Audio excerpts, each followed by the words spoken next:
Hey y'all, this is your girl Sonia, and welcome back to She Say Sports. As you know, this month marks my 1-year anniversary as the host for She Say Sports podcast. I'm excited and thankful that I have 1 year under my belt and looking forward to many more years to come. This month, I will be talking with women who are at the top of their game in their respective fields.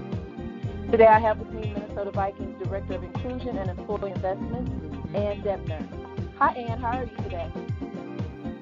Hey, Sonia, I'm doing great. Thanks so much for having me on. Thank you for joining me. I really appreciate it. Please tell the listeners a little bit about yourself.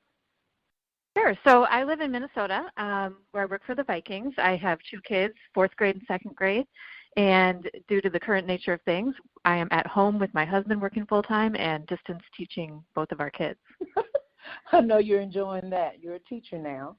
I am a teacher, and I wasn't supposed to be. This is not what I was meant to do in life, but here I am, and we are just making the best of it every day. Absolutely. That is great. So, Ann, before your journey began in the sports industry, you received your bachelor's in French. What was your original plan when you graduated with this degree? Yeah, so that's a great question and one I get a lot because it's not a super traditional path when you look at people working in sports and what their degree was, where they originated. But the truth is I really didn't have a plan. I had to choose my college major when I was 19 years old, which looking back is a very young age to sort of be deciding your trajectory for the rest of your professional life when you think about it. I think people that know what they want to do at that age, that's a blessing and they're really fortunate to have that clarity. But for those of us that don't, I mean, everything is, to me that's just the beginning of your journey. And I chose to major in French basically because there was a professor that I really enjoyed learning from. She was a woman who was born in Italy. She spoke 6 languages fluently. She was just very well-traveled, worldly, had amazing stories and just life lessons to learn from beyond just learning the French language. And I just wanted to be around her.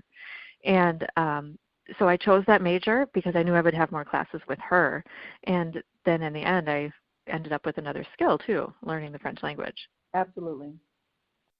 So what enticed you to switch from being a French major, and like you said, you really didn't have a plan, but what enticed you to work in the sports industry? Well, I've always been a sports fan. So growing up, this was the culture of my family, right? It was who do the Vikings play this weekend, and what are we going to do for the game, and how many Twins games are we going to go to this summer, and all of that. So it was just something that was kind of in my blood from day one. But how I got into the industry was kind of by a series of just interesting transitions. So I graduated with a French degree. I went to work for a French travel company using my degree. I did that for a few years, and then I found a job working for the PGA Tour that involved coordinating some travel. So I was able to take that travel piece, move it into that new job. Then I got the taste for working in sports, and I loved the event nature of it, having to respond to unexpected things that might come up, just the exciting nature of being around sports for a living. And but with all the travel with my PGA job, I wanted to be home more, and found a job at the Vikings, and I've been there ever since. Wow. So I read where you started an entry-level position with the Vikings. What steps did you take to get to a director's level? Yeah, I came in as an executive assistant in 2006. So that was a very heavily administrative role. I was the fortunate part was where I landed, which department. So I started in the football operations department as an executive assistant. So the administrative work I was doing involved player contracts and salary cap compliance reports, and I was around kind of all of that, but just shuffling the papers, right, making sure the signatures were right and everything was filed on time and reported where it needed to be, and kind of connecting the dots from that standpoint. But I'm a lifelong learner, and so I wasn't just going to look at the papers and just move them around. I wanted to know what was in there and why we were doing things the way we were doing it. I always want to know why. So I started asking a lot of questions, and I think that's my biggest piece of advice for people is to just, when you find yourself around something that you're interested in it's not going to necessarily be on everyone else's mind to teach you, right? That they're thinking about doing their own jobs, but you can help empower yourself by indicating interest and asking questions about why. Well, I want to know, like, why did you come back to the agent with this offer? Where did you end up with that? Can you help me understand, because I'm interested in learning? And I think most people, when they see someone who's interested in learning, are happy to help. But the interest has to be there. So I asked a lot of questions, and I learned a lot along the way. And part of it for me was some timing. Timing can be everything in a lot of ways too. And we had someone retire who was sort of at my next step. So he retired, and at that time I had demonstrated enough interest and skill set that they decided not to backfill his role and to just kind of move me into it. So so I was able to kind of make a big jump there, and then just continue to demonstrate my worth and how I could help make us better, and eventually was elevated into the director level role in 2016 when I started negotiating contracts. And speaking of that, you also served as the primary contract negotiator for rookie contracts from 2017 to 2019. And at the time of your transition into D&I, you were one of only 2 women across the NFL working as a contract negotiator. Very impressive, Ann. Very, very impressive. Could you elaborate on your role as a negotiator for rookies? Yeah. I know it's kind of self-explanatory, but Yeah, no, absolutely. So yeah, you make a great point about the landscape that I came into. It's unusual still in 2020 for a woman to be negotiating contracts on behalf of an NFL club. We're starting to get a couple more kind of coming up in the ranks, but at the time, I mean, I was one of only 2, like you said, and so an agent sometimes when they get on the other end of the phone are a little bit surprised maybe when they hear my voice, or they aren't sure if I'm the secretary and they should be talking to someone else, and kind of have to work through those things with them. And honestly, it's really I mean, biases are born in us, right? And they're fostered through our experiences growing up. So so this is something I kind of had to fight through, but tried not to hold it against anyone either at the same time for being surprised maybe that I was the one, because they haven't seen it. So so yeah, it was that part I kind of had to prove it. I had to prove myself quite a bit, which takes a lot of energy away from actually doing your job, which is what you wanted to be doing the whole time. But at the same time, I learned a lot. I never went to school for negotiation. I never sort of took any formal classes, but like I said, I learned everything sort of by being around it on the job for a long time. Mm-hmm. And I just learned that what goes into it is you have to come in not trying to win, but trying to get to a good mutual result that's going to benefit both sides in the end. And with that comes you have to give some things up. So so what I never liked was negotiating with an agent who didn't want to give anything, right? Because that's not a negotiation. That's just trying to take over.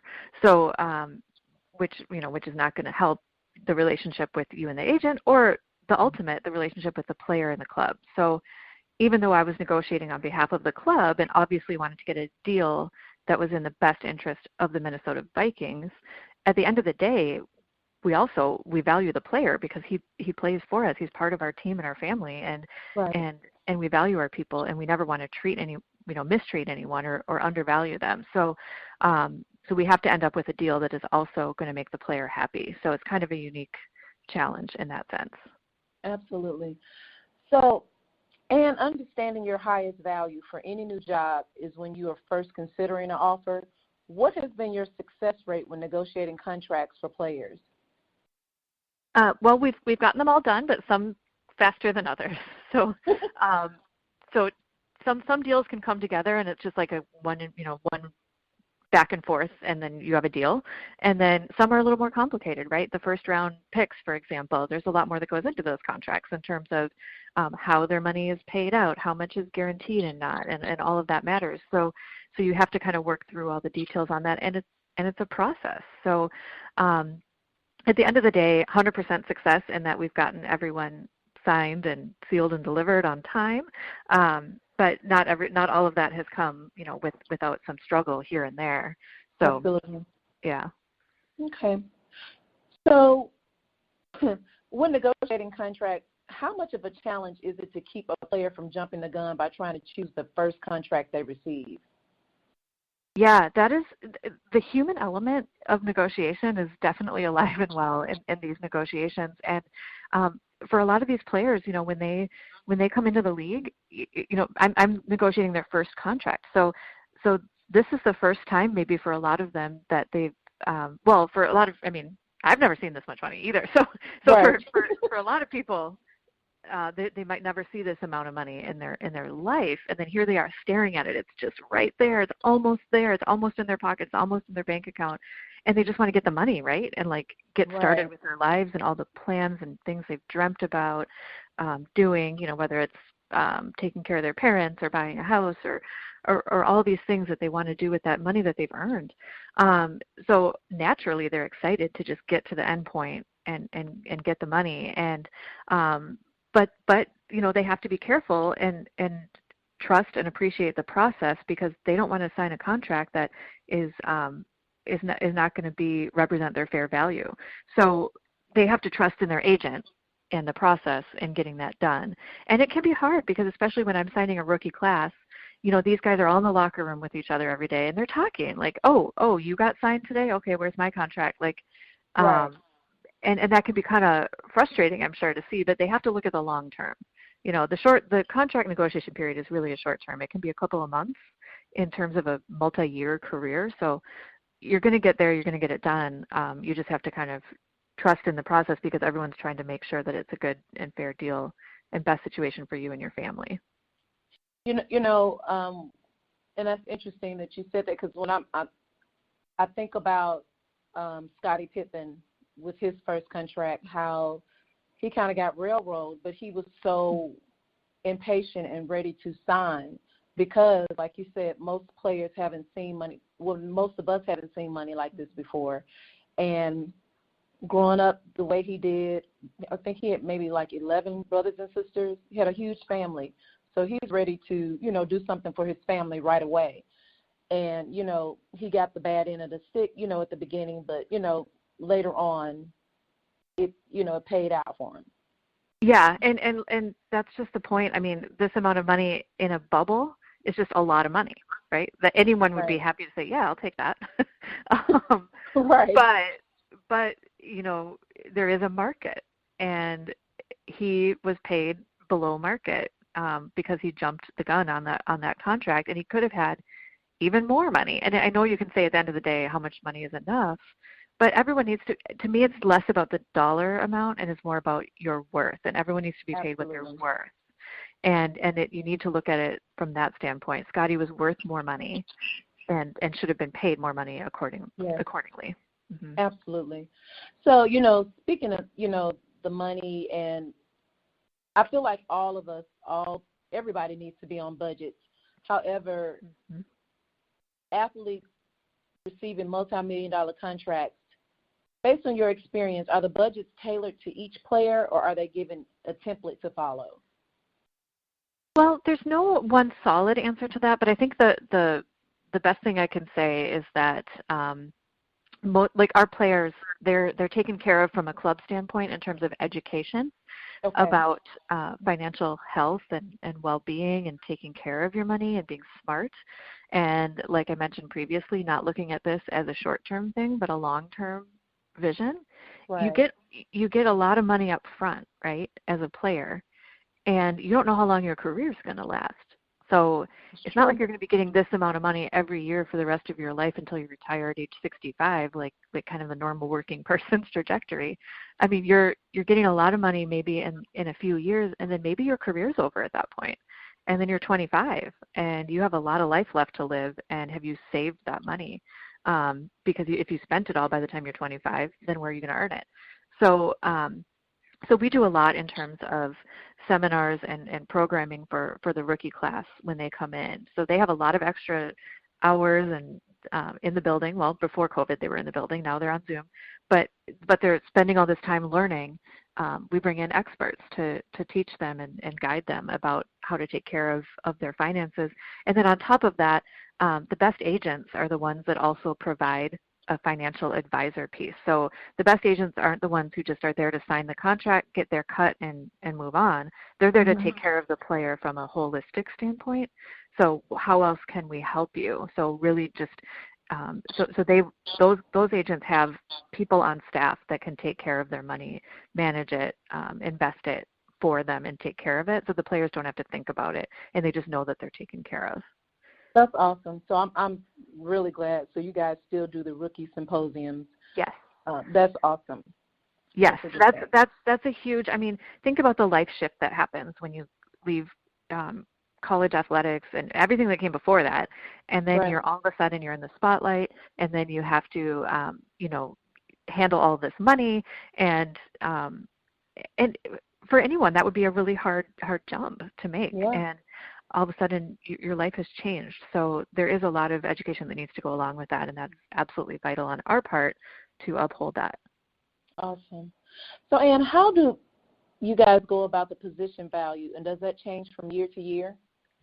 Yeah, so you're seeing the position, it can determine how much you're paid, so for sure. So you're seeing the quarterback contracts that are starting to go out the roof. So Patrick Mahomes being kind of one of the latest, who was given this astronomical contract because of the position he plays, because I don't think anyone would argue that the quarterback is the most critical position on the field. I think there have been a number of studies done that show, if you have a quarterback of X caliber, you have astronomically better chances of making the playoffs and winning a Super Bowl and all of that. Like, you look at the QBs who've won the Super Bowls recently, right? They're usually the all-star QBs. Every once in a while you have kind of a one-off who helps get you there.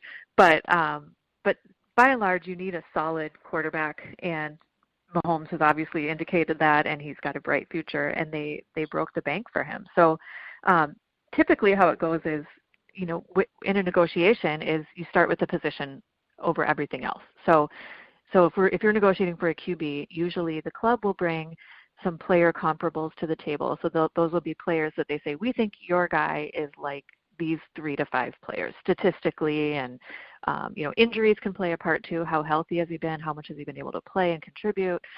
All of these things. And then the agent on the other side is going to have their own comparables. And naturally, funny how this works out. The club comparables are usually, they'll find players that are maybe a little bit lower paid, and then the agent will bring kind of higher paid comparables to the table, right, in the best interest of each side. And then you usually land somewhere in the middle. That's something that seems to fit into the market value for that position and the player's caliber. So, but with guys like Mahomes, they broke the market for him. So they reestablished they reset the market. So they made him the highest paid QB over anyone else. So that's the statement they were making, is that he's actually better than everyone else. Most of the time you're fitting your player in somewhere amongst the players where you think he fits, and then he's paid accordingly.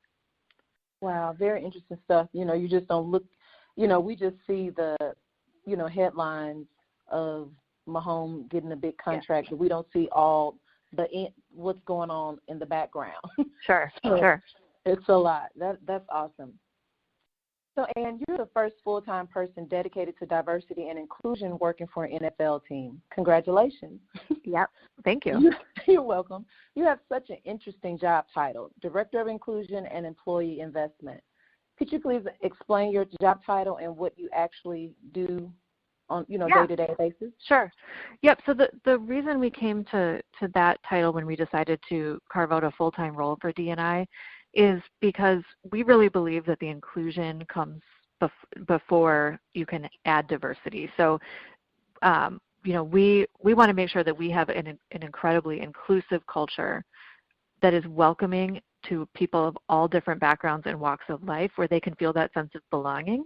Because if you try to increase diversity without making sure that you have a welcoming environment that is safe for everyone to feel like they fit in, then that's not going to last very long, Right. because people are going to recognize that you're not fully committed, that it may be just more like a check the box type of initiative or something, being able to say you're doing it, but you're not actually doing it, the performative versus the action. So, what our focus is on our employees, our current employees, and future and potential employees. How can we invest in them and make sure that they feel invested in, valued, and like they have the opportunity to grow and develop within their roles, and maybe even move into a new role in a different department, or be able to climb that ladder and not see any obstacles in their way. So part of my job is to provide education and training and all that kind of thing that can help shape the vision and future of all of our current employees and make sure that there are no barriers in their way. We want to make sure, are certain level employees not getting invited to, these visible opportunities for growth? Okay, let's change that. Making sure that people have these opportunities to grow and that they're there if they want them. Right. So in 2020, with everything that's gone on this year, why is this position so important at this time? Yeah, so it's absolutely crucial to have a focus on DEI at any business, any scale, any size, small or large.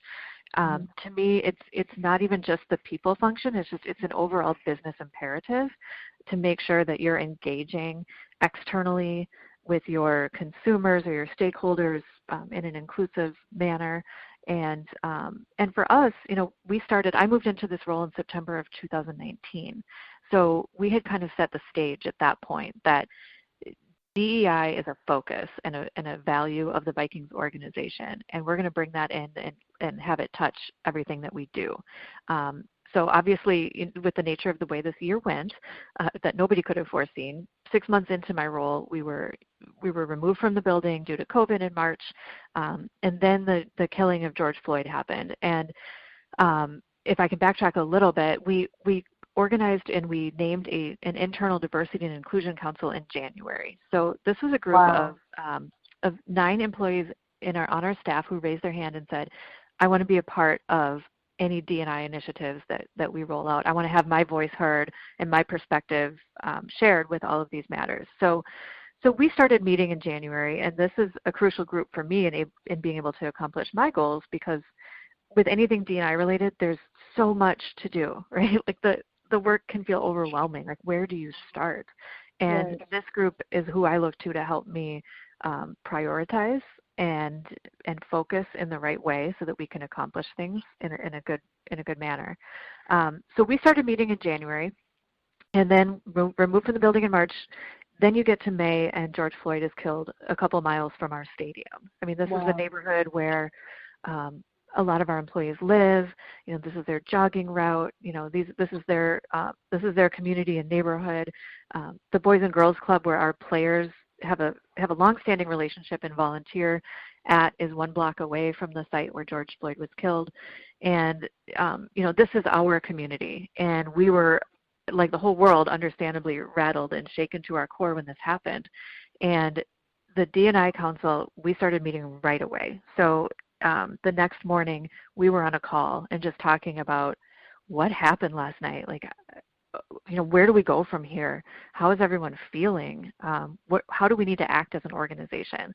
And we decided that the organization needed to take a stand, and they needed to do that publicly and very visibly and condemn what happened in Minneapolis with the murder of George Floyd. Because if they didn't do that, then our Black employees, and then you look at our players are predominantly Black. How are they going to feel if the organization they work for and they've committed to doesn't stand for them in this moment of pain? So we became the first local sports team, due to the influence of this D&I Council, who I give all the credit to for emphasizing the importance of this to our leadership. We became the first local sports team to make a statement condemning the murder of George Floyd. And the ripple effect that sends through, not only externally, because it's an external statement and everyone's seeing, oh wow, the Minnesota Vikings came out and spoke out against this, but internally, how our employees of color feel, whether they feel safe or not to come to work, and whether they feel like the organization cares about them or not. I mean, these are really critical points that need to be acted. I mean, there's nothing more important, honestly, as an organization than making sure that your employees feel safe and like you care about literally their lives. And so that was a huge moment for us to raise our voices and say, we can't let this just go by unmentioned. We need to say something. And then additionally, our players started to speak out on their own in the weeks following his murder. Most of our players are Black, and they are Black men, and they saw themselves in George Floyd and how that could have been them. Because it doesn't matter what car you drive or how many millions of dollars you make, if you're just walking into a store as a Black man and then you're viewed, that's how you're viewed. So that's it for them. And they started speaking out in their own words about how they were feeling, very emotional, raw statements from our players. And we moved quickly as a council as well to tell the organization, you can't just let our players' words hang out there on their own social media accounts. They need to feel supported by the whole organization right now. And they need to hear that the Vikings have their back. And so we retweeted and reshared their exact words and their videos on our organizational accounts that obviously have a way broader reach, right? So we were amplifying their words and their voices in those moments, and to me, that's the most important thing that matters, because we want everyone to know that the Vikings are an organization that cares deeply about not just football, but who everyone is that contributes to that effort and who they are as whole people. And I hope we accomplish that a little bit. Obviously, there's way more work to do, but we're proud of kind of our efforts in drawing attention in those moments and hopefully creating some support for everyone who needed it. Very outstanding job by the Minnesota Vikings for doing what they did, because, like you said, at that time in September when this position came about, this department, nobody knew what was going to happen May 25th, 2020. Nobody had no clue. And also just the fact, when I first found out that the Vikings said something, I just assumed because it happened in Minnesota. I had no clue it was 3 miles from the stadium, from, the headquarters. I had no clue that this department was even a thing. So kudos to the Vikings and to you and for and your team for doing what you did. Awesome job. A lot more to do, but it was a great foundation, I think, to let everyone know we deeply care and we are committed. Absolutely. So you've explained your role with the Viking organization. However, you have 2 more very important roles you play, wife and mother of 2. What challenges do you face having a traditional family and working in the NFL? Yeah, it's it's hard to even remember who I was before kids, right? So trying to draw the comparison, but I don't know who that person is anymore. No, she's in there. But yeah, it is definitely it's obvious. This is my greatest and most important job, is being a mother and a wife. But But what it is hard. It is hard. Like I would never say, I balance it and it's fine. That doesn't help anyone to hear if they're thinking about having kids and all of that. It is hard. It is a challenge, but it's actually made me better.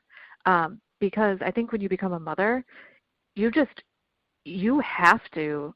There's no choice. You don't get off time, or where I'm going to step away from this for a while or whatever when you have a baby. Right. You do that.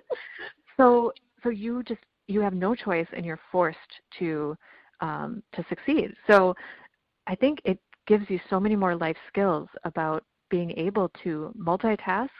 I feel like moms are our superheroes.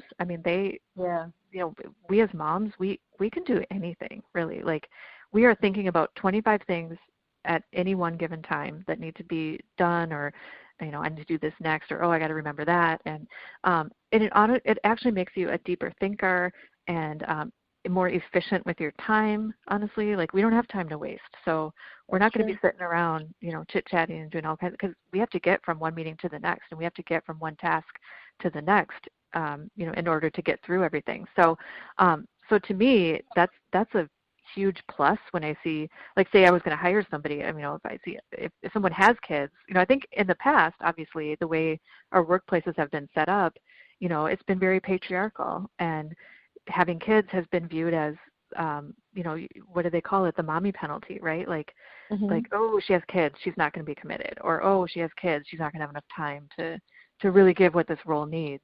And I think we're starting to see that flip, because to me, I see it the other way. Oh, she has kids, she can do anything. Like, she's a hard worker. Like, she's committed. And for me too, it's beyond just doing this for myself because I love my work, and I'm a hard worker, and I want to work, but it's also creating this role model for my own kids to see what parents can accomplish, and so then that shows them what they can do one day too. Right. So, one thing about it, I think you having a family and being in this position probably makes you more, what's the word I'm trying to use? Makes you more wanting to do more in this department to help people. You know what I mean? Because you want your kids to have that same, right. Those same, I cannot talk. Like hope, or that same hope, and that same feeling that someone cares and about them as a human being and wants them to have, diversity and to be included. And so that's a great thing. And I also think it's funny. I believe God puts a multitasker button in women because we can do so much. And Psalms 31 talks about the virtuous woman, about all the stuff that she does. And then it also talks about how her husband calls her blessed. He praises her because we do so much. So I totally agree. We have a lot on our plate. Yeah, women have a lot of power when we work together. Some of my most valued colleagues, and I'm in a women in sports and events group here too in Minneapolis and St. Paul, and that group who I work with, I mean, we get so much done. We are, I love working with women. And in the early part of my career, I didn't work with many women when I was in the football operations side of the business, and so really, the power that women have is just immeasurable. Absolutely. So, Ann, how has COVID affected your daily activities or compliance measures, either at the individual team level or in the league as a whole? Well, I think we've seen, for me, I'm seeing a lot of actually positives and silver linings of this COVID-related shift in the work environment. So, for example, we have an objective as an organization to increase diversity on our staff. Absolutely, right? We have a lot of work to do to that end. And where we do most of our hiring, because we're not, at the end of the day, we're not a huge corporation, right? We're like a 200-person organization. So we're not turning over a lot of roles on a yearly basis just because we're relatively small. But where we do a lot of hiring is at the intern level. Every summer in a typical year when we have training camp and all of these things that require a larger workforce, we're hiring a huge number of interns into the organization. And that's where I view that as like a long-term on-the-job interview, because that's where they can learn a lot about us, we can learn a lot about them, and really who they are and see their work ethic and their commitment. But we need to be more intentional about how we recruit and hire these interns so we can get more diversity in that level and then be able to bring them along with us. So one thing we're able to accomplish because of how we're sitting here with COVID and everyone's remote is we just launched what we called an Inside the Front Office free webinar series. And so the idea is to hear from employees, current employees of the Vikings, and learn about their career path, how they got into sports, what is their job. And the whole point of this is to create exposure and representation for people that may not be aware that, these jobs exist. Oh, I didn't know I could do that, right? That's what we want to kind of spark in people's brains and say, oh, I didn't know that was a career path I could follow, or that that's something I could end up doing someday. Because if you can't, this is cliche, but if you can't see it, you can't be it. I totally believe that. And we want to show people the possibilities that they have. So we launched our first series a couple of weeks ago, and it was our data and analytics team. And we had 3 of our staff members speak about their journeys. We had 700 plus people register for this event. So this is high school, college students from all over the country, all different areas. And this is a reach that we wouldn't have had before, because we wouldn't have had that lens of, we have to do this on a Zoom or virtually, right? We probably would have traveled around to local schools and that kind of thing. But now all of a sudden we have this broad reach of people learning about these roles. And this isn't necessarily to fill internships this year. This could be 5 years down the road, right? But we have to lay the foundation of the exposure and representation of possibilities in order to attract people into these roles that may not have thought of it before. Gotcha. That makes a lot of sense. And you're right. We are reaching more people because everybody's at home and has a laptop. So yeah, exactly. So we're trying to take advantage of that and be intentional and thoughtful about how we can reach people in a really meaningful way that I view this as really mutually beneficial, because for one thing, we can start to reach more people, and that helps our hiring process. And then secondly, we're providing education, a free service to people that want to just learn more. So we're really excited about this. That's awesome. In an interview with NBC Sports in an On Her Turf segment, you said you would never lose sight of sending the elevator down for other women. Would you care to elaborate on that statement? Yeah. So this is something that I really just hold true to my heart. Is I want to make sure that, because women, we can tend to be competitive with each other, and this is not a competition, and there's not room for just one woman in any one area. So, I like to think of the Ruth Bader Ginsburg quote that she said when she was asked when will there be enough women on the Supreme Court, and she said, when there are 9, because there's been 9 men before, so why couldn't there be 9 women? Sure. And that's kind of gets to the heart of what I'm getting at is, we need to lift each other up, help each other, and not view each other as threats. And kind of one of my favorite ways to explain this is when I was in my football operations role, we hired an intern to help us, and she was a young woman who had just graduated from Ohio State and had some great, some resume. She worked for their football program, really energetic, great learner. So we brought her in to be an intern. And then when I moved into my D&I role, that's when, I told Taylor, I said, okay, you're becoming full-time now, and you're going to kind of come into my role that I'm leaving behind, because I've created this space now for you to move into. And I told her, my number one goal for you is to learn faster than I did and to grow faster than I did. Like, I think that I could have grown faster. I firmly believe this, if I had had someone kind of bringing me up with them and kind of helping me from the inside out, like navigate situations, boost my confidence when I needed it. I lacked confidence so much early in my career. And looking back, I could have done more faster if I had just believed in myself or had someone believing in me, telling me to believe in myself. So this is my number one goal for her, is to grow faster than I did. And that's kind of how I still mentor her and work with her on a weekly basis, helping her navigate everything, because I want her to have that confidence earlier than I did, so that she can grow faster. And think about if everyone did that for someone else, right? That's How much faster everyone would grow. So that's where that came from. Those are very great traits of a great leader, doing that, because that shows that you are secure in where you are, because most people, if they don't really help you, it's because they don't want you to take their spot. Exactly. And that says a lot about who you are as a person. And I just want to say thank you, because you're doing this interview with me today. You sent the elevator down for me, because I'm new at this, and you didn't have to do it.